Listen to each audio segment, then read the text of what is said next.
Walk away with something. Walk away with guidance from your peers and then a direct implementation from our coaches. Does anyone ever feel like they're on a treadmill and they never see a finish line? That's one of the things that these playbooks do. You get a finish line. Now, would you ever have to go back and potentially readdress a playbook? Yes. You stretch that finish line out a little bit further with a little grander approach, but it's going to be much faster for you to execute and go through that playbook because you've already laid down the whole foundation. So we give you finish lines. That, at the end of the day, that's what we're driving towards and helping you drive towards implementation. So at the end of the day, everyone's gonna go through all of these 5 constraints today. And then at the end of the day, the goal is to be able to decide and lock in at least your primary constraint that you say, this is where my focus is gonna be this weekend.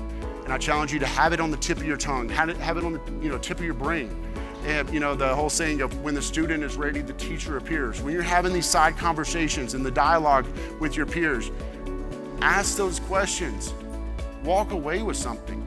Walk away with guidance from your peers and then a direct implementation plan from our coaches. The other thing that I would tell you is they are going to go through, and if you turn to page 22, so this is where my talk has begun. So we've already covered that content. But they're going to start going through and they'll ask you a series of 5 questions that's helping you diagnose whether or not this is a constraint of yours. And then there's 5 KPIs that's associated with it as well. But at the end of the day, it's on you after looking at those 5 questions and those 5 KPIs to grade yourself during this workshop on if it's a 1, if you score yourself a 1, that's low, that means that there's a major gap in this constraint.